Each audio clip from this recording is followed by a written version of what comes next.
तो अब उस फैसले की घड़ी आ गई है जब नैनी जेल में बंद माफिया ब्रदर्स के खिलाफ सजा का ऐलान होगा। आज प्रयागराज की नैनी जेल में माफिया अतीक अहमद और उसका भाई अशरफ पहुंच गया। अतीक अहमद साबरमती जेल से नैनी जेल पहुंचा। तकरीबन 24 घंटे के सड़क के सफर के बाद पुलिस ने अपने हाई सिक्योरिटी काफिले में उसे नैनी जेल पहुंचाया। वहीं बरेली जेल से अतीक के भाई अशरफ को भी नैनी जेल शिफ्ट किया गया। लेकिन इस सफर में अतीक अहमद पूरी रात जागता रहा और एक एक पल के लिए भी उसको नींद नहीं आई। उसे डर था कि कहीं गाड़ी ना पलट जाए, कहीं एनकाउंटर ना हो जाए। तो पूरे रास्ते अतीक अहमद का डर लाजमी भी है, क्योंकि सुरक्षा कारणों से पुलिस ने पल पल रूट बदला। दरअसल रविवार शाम 5:40 पर साबरमती जेल से काफिला निकला। रात 9:04 पर ऋषभ देव की तरफ काफिला मुड़ा।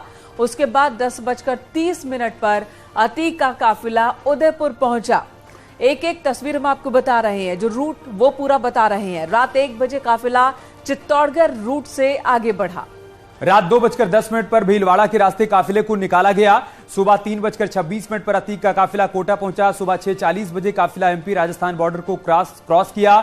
सुबह 7:04 पर मध्य प्रदेश के शिवपुरी होते हुए 9:17 पर झांसी में एंटर हुआ और उसके बाद सुबह 11:17 पर चिरगांव टोल प्लाजा क्रॉस करता है अतीक का काफिला। दोपहर 2:15 पर हमीरपुर और 2:50 पर चित्रकूट तक काफिला पहुंच जाता है और दोपहर 3:48 पर प्रयागराज की सीमा में एंट्री होती है। और शाम 5:40 पर नैनी जेल पहुंच गया अतीक अहमद। 23 घंटे 37 मिनट की पूरी यात्रा रही जब अतीक को साबरमती से प्रयागराज तक पहुंचाया गया।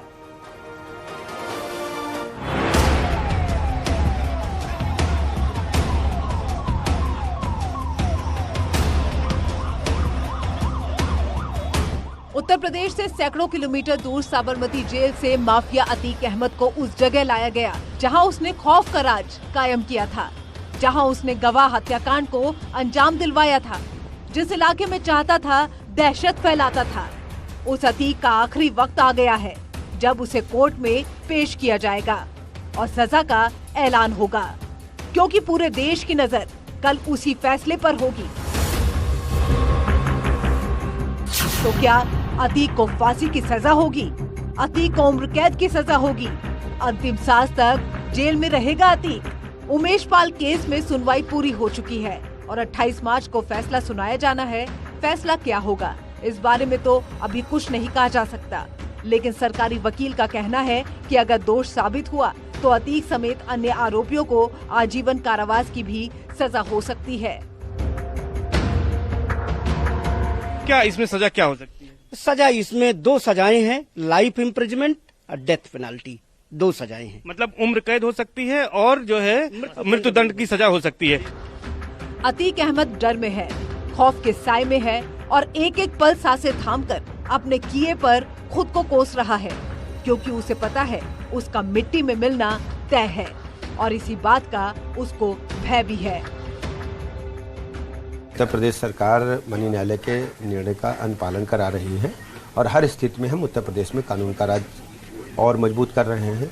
गुंडे, बदमाश, माफिया, लुच्चे लफंगे प्रदेश से बाहर रहें या जेल में रहें, ये हमारी प्रतिबद्धता है। उसी दिशा में हम काम कर रहे हैं। जिस प्रकार से इन माफियाओं ने अराजकता, गुंडागर्दी, बेईमानी, भ्रष्टाचार और एक माफिया तंत्र विकसित कर लिया, उसे तोड़ने के लिए हमें जनादेश मिला है और सरकार उस पर काम कर रही है, बगैर किसी भेदभाव के काम कर रही है। जो भी अपराधी हैं, जिन्होंने अनैतिक काम किया है, जिन्होंने कानून अपने हाथ में लेने का काम किया है, जिन्होंने गरीबों के अधिकारों पर ढाका डालने का काम किया है, उन सब के बगैर किसी भेदभाव के सरकार कार्रवाई कर रही है।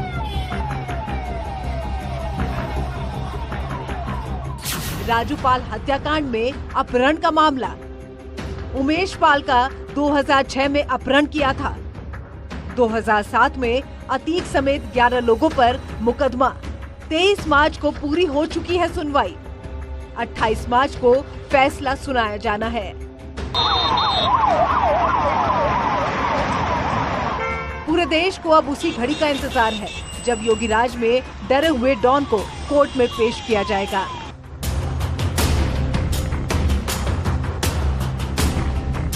और गुनाहों की लंबी चौड़ी फहरिस्त को समेटे अतीक को मिलने वाली सजा नजीर पेश करने जैसी होगी, क्योंकि गलत रास्ता हमेशा गलत मंजिल पर ही ले जाता है। आगाज चाहे कितना भी धमाकेदार क्यों ना हो, अंजाम हमेशा बुरा ही होता है। Bureau report, news 18।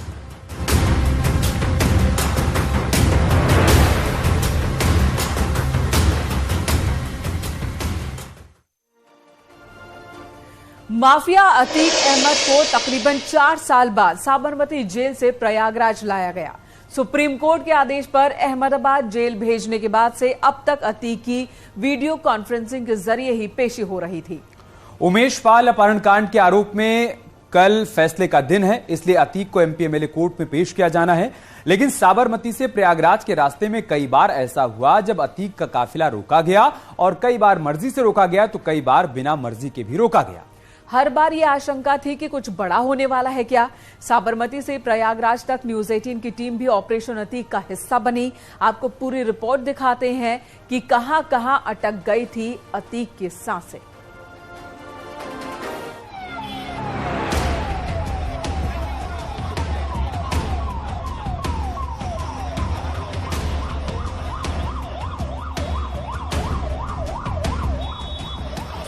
पलटते पलटते बची अतीक की गाड़ी।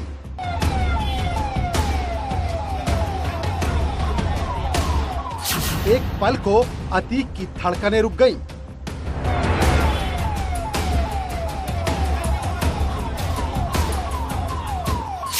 अतीक की गाड़ी से हुआ हादसा।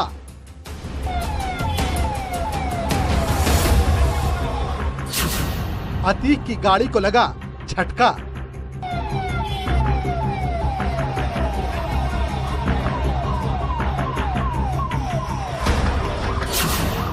बीच सड़क रोकना पड़ा अतीक का काफिला। इन तस्वीरों को गौर से देखिए। अतीक का काफिला मध्य प्रदेश के शिवपुरी से गुजर रहा था। इस गाड़ी में अतीक बैठा था। तभी खरई चेक पोस्ट के पास अतीक की गाड़ी के सामने अचानक एक मवेशी आ गया। इस गाड़ी में बैठा था अतीक अहमद। अतीक की गाड़ी के सामने चल रही गाड़ी जैसे ही गुजरी, अतीक की गाड़ी के सामने मवेशी आ गया। देखिए, सड़क किनारे से दौड़ता ये मवेशी सड़क के बीच आ गया। उसी दौरान अतीक की गाड़ी वहां से गुजर रही थी। मवेशी अतीक की गाड़ी के चक्के से टकरा गया। गाड़ी की रफ्तार तेज थी। अतीक की गाड़ी की टक्कर से मवेशी हाईवे के किनारे जा गिरा। एक बार फिर देखिए ये हादसा कैसे हुआ। जैसे ही ये मवेशी अतीक की गाड़ी से टकराया, एक पल के लिए सबकी सांसें रुक गईं। गाय के टकराते ही गाड़ी को झटका लगा। अतीक भी डर गया कि ये क्या हुआ, झटका क्यों लगा। जैसे ही ड्राइवर ने देखा गाड़ी से मवेशी टकराया है, उसने गाड़ी की स्पीड कम कर दी। करीब 30 सेकंड के लिए काफिला रोक दिया गया। अतीक की गाड़ी के पीछे चल रही सभी गाड़ियां भी रोक दी गईं। गाड़ी को झटका और फिर गाड़ी के रुकने से अतीक की धड़कन बढ़ गई। अतीक सोचने लगा कि अब क्या होने वाला है। एनकाउंटर का डर। योगी की पुलिस का खौफ डॉन पर छाया हुआ था। साबरमती से प्रयागराज की करीब 1300 किलोमीटर की दूरी में 1300 बार ही डरा होगा अतीक अहमद। लेकिन जब सबको समझ आया कि मवेशी गाड़ी से टकराया है और सब कुछ ठीक है, तब सबने राहत की सांस ली। जैसे ही काफिला आगे बढ़ा, अतीक की जान में जान आई। मानो 30 सेकंड में अतीक को मौत जो दिखाई देने लगी।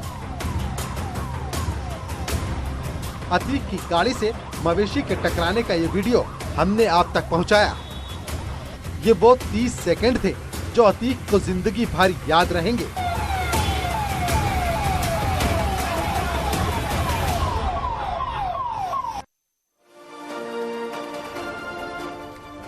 तो माफिया अतीक प्रयागराज की नैनी जेल पहुंच चुका है। कल उमेश पाल अपहरण कांड पर उसे सजा सुनाई जाएगी। आपको हम 2 तस्वीरें दिखाएंगे जब माफिया अतीक कल शाम गुजरात की साबरमती जेल से निकला था और 23 घंटे 37 मिनट के बाद जब प्रयागराज में नैनी सेंट्रल जेल पहुंचा। ये 2 तस्वीरें हैं आपके सामने। इस सफर में अतीक की सांसें कई बार अटकी अतीक को साबरमती जेल से लेकर यूपी पुलिस सही सलामत प्रयागराज जेल तक पहुंची। अब कल के फैसले का इंतजार है, जब माफिया के गुनाहों का फैसला होगा।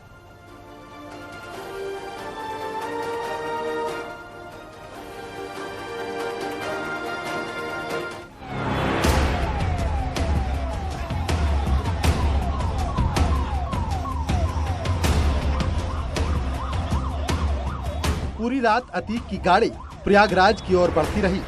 अतीक की वैन को घेर कर चल रही थी यूपी पुलिस की टीम, लेकिन इस दौरान कुछ बेहद रहस्यमय हो रहा था। एक कार अतीक के काफिले का पीछा कर रही थी। ये कार काफी देर से काफिले के पीछे पीछे चल रही थी। सवाल ये था कि आखिर ये कार किसकी है, वो कौन है जो अतीक के काफिले का पीछा कर रहा है, और अतीक के काफिले का पीछा क्यों किया जा रहा है, कौन है जो अतीक पर नजर रख रहा है। लेकिन ये गाड़ी न्यूज 18 के कैमरे से नहीं बच पाई। जब अतीक का काफिला रुका तो न्यूज 18 की टीम ने इस कार में बैठे लोगों से बात की। कार में 3 महिलाएं बैठी हुई थीं। इन्होंने बुर्का पहना हुआ था।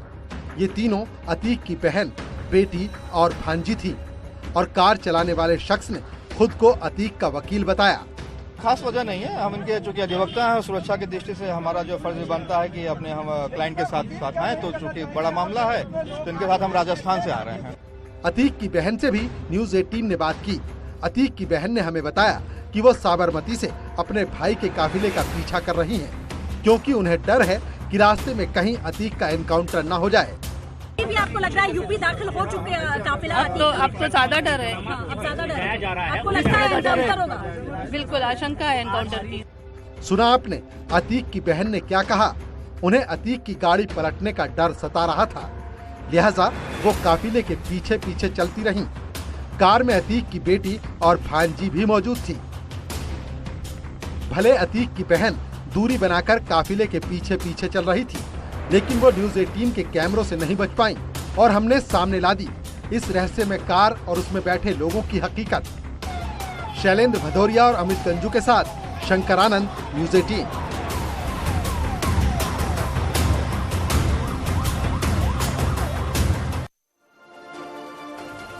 और अब बात आज की एक और बड़ी खबर की। उत्तर प्रदेश में निकाय चुनाव के लिए सुप्रीम कोर्ट से हरी झंडी मिल गई है। सुप्रीम कोर्ट ने ओबीसी आरक्षण के साथ ही निकाय चुनाव कराने की इजाजत दे दी है, और सुप्रीम कोर्ट ने ओबीसी आयोग की रिपोर्ट को स्वीकार कर लिया है। अब बस इंतजार सरकार के नोटिफिकेशन का है। तो दूसरी तरफ चुनाव को लेकर सभी पार्टियों ने तैयारियां शुरू कर दी। बूथ को मजबूत करने पर बीजेपी का जोर है, तो समाजवादी पार्टी MY समीकरण को साधने की कोशिश में है। बीजेपी सक्रिय बूथ सशक्त मंडल अभियान के साथ आगे बढ़ रही है। तो वहीं अखिलेश यादव जिताऊ उम्मीदवार को ही टिकट देने की तैयारी कर रहे हैं। सीएम योगी प्रदेश में ट्रिपल इंजन की सरकार का मंत्र दे रहे हैं, तो समाजवादी पार्टी पूरे देश में पार्टी सिंबल पर चुनाव लड़ने की तैयारी कर रही है। बीजेपी हर वर्ग को साथ लाने की कवायद में है, तो सपा की नजर ओबीसी और दलित वोटों पर है।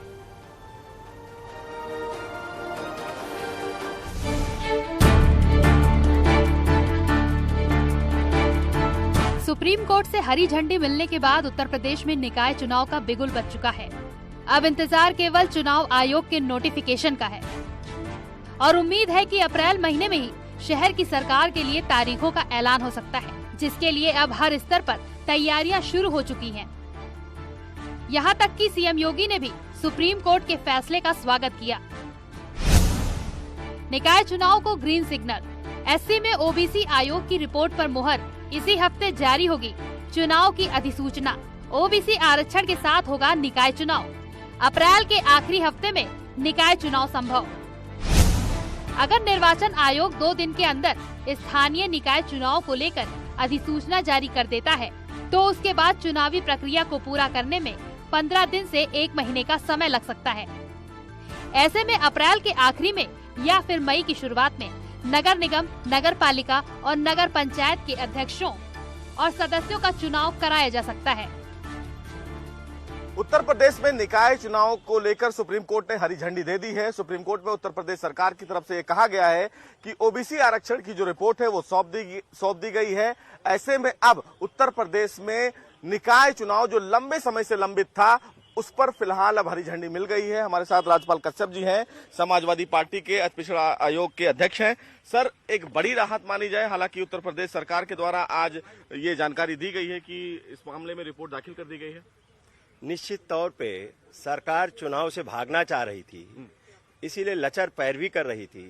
तो सुप्रीम कोर्ट ने निर्देशित किया कि बिना आरक्षण के चुनाव नहीं होगा, और साथ ही साथ में उन्होंने कहा है कि आयोग की रिपोर्ट आ गई है, तो अब 2 दिन के अंदर नोटिफिकेशन उत्तर प्रदेश सरकार चुनाव की जारी करे। सुप्रीम कोर्ट ने इससे पहले जनवरी में बिना ट्रिपल टेस्ट के ओबीसी आरक्षण के साथ निकाय चुनाव कराने की इजाजत नहीं दी थी और इलाहाबाद हाई कोर्ट के फैसले को सही ठहराया था। हालांकि यूपी सरकार ने पहले ही इलाहाबाद हाई कोर्ट की लखनऊ बेंच के आदेश के अनुसार ही ओबीसी आयोग गठित कर दिया था। ओबीसी कमीशन ने 2.5 महीने में ही अपनी रिपोर्ट ट्रिपल टेस्ट के आधार पर दे दी और फिर सुप्रीम कोर्ट से ओबीसी आरक्षण के साथ निकाय चुनाव के लिए ग्रीन सिग्नल मिल गया। अब बीजेपी से लेकर समाजवादी पार्टी और बीएसपी की चुनावी तैयारियां अंतिम पड़ाव में है। भारतीय जनता पार्टी पहले से ही तैयार है निकाय चुनाव को लेकर के। हमने स्पष्टता से पहले भी कहा था कि बिना 27% जो ओबीसी का आरक्षण है उसको प्रदान किए निकाय चुनाव हम लोग नहीं कराएंगे। उसके लिए ओबीसी डेडिकेटेड कमीशन का गठन करके उसकी रिपोर्ट माननीय सर्वोच्च न्यायालय में सबमिट कर दी गई है और हम लोग उत्तर प्रदेश में नगरीय निकाय के चुनाव संपन्न कराएं और नगरीय निकाय चुनाव में भी कमल खिले। इसके साथ ही निकाय चुनाव की तैयारी को लेकर सभी पार्टी अपनी रणनीति बनाने में जुट गई हैं। बीएसपी ने पहले ही साफ कर दिया है कि निकाय चुनाव की तैयारी में पार्टी के सभी 10 सांसदों को बसपा सक्रिय करेगी। तो अखिलेश यादव M-Y समीकरण को साधने के लिए कार्यकर्ताओं को मैदान में उतारने की तैयारी में है। लेकिन दूसरी तरफ बीजेपी विपक्षी दलों को चुनावी चक्रव्यूह में घेरने के लिए दलित से लेकर मुस्लिम और गैर यादव ओबीसी पर फोकस कर रही है, जिससे शहर की सरकार में भगवा लहराया जा सके। Bureau report, news 18।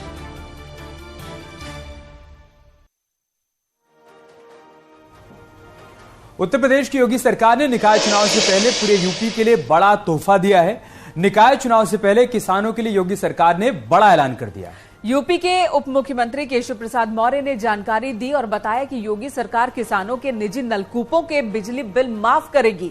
योगी सरकार ने यूपी चुनाव के दौरान बिजली बिल माफ करने की घोषणा की थी और वित्तीय वर्ष 2022-23 में निजी नलकूप उपभोक्ताओं के बिजली बिल में 50% तक की छूट की गई थी।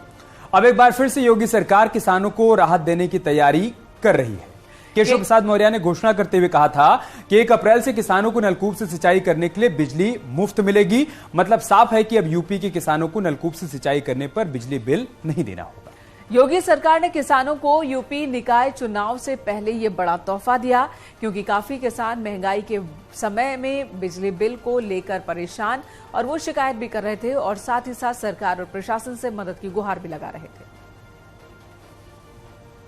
1 अप्रैल से पूरे उत्तर प्रदेश के किसानों को जो निजी नलकूप के लिए अभी तक बिजली का बिल देना पड़ता था, अब वह बिजली का बिल सरकार अदा करेगी। यानी हमारे प्रदेश के लाखों किसानों को इसका लाभ मिलेगा और इसके लिए मैं अपने सभी अन्नदाताओं को बधाई भी देता हूं। और जब यह लोग सरकार में थे, न 6000 की प्रधानमंत्री किसान सम्मान निधि मेरे किसानों को मिलती थी और न निजी जो नलकूप चालक किसान है हमारे, इनका अपना निजी नलकूप है, न उनको फ्री में बिजली मिलती थी। आज हम खरीद भी कर रहे हैं, उनको निःशुल्क बिजली भी देने का काम कर रहे हैं, प्रधानमंत्री किसान सम्मान निधि भी देने का काम कर रहे हैं। इधर जो प्राकृतिक आपदा आई है, सर्वे करा करके उनके मुआवजे के वितरण का काम भी कर। पूर्व सांसद राहुल गांधी को अब सरकारी बंगला भी खाली करना होगा। लोकसभा हाउसिंग कमेटी ने राहुल गांधी को नोटिस भेज दिया है। मोदी सरनेम को लेकर किए गए उनके कमेंट की वजह से सांसद राहुल गांधी को सूरत कोर्ट ने दोषी करार दिया और 2 साल की सजा सुनाई। और इस मामले में 24 मार्च को राहुल गांधी की लोकसभा सदस्यता खत्म कर दी गई। लोकसभा सचिवालय की ओर से जारी किए गए नोटिफिकेशन के बाद वायनाड सांसद राहुल गांधी की सदस्यता रद्द करने का फैसला लिया गया। वहीं अब उन्हें 1 महीने के अंदर अपना सरकारी बंगला खाली करना होगा।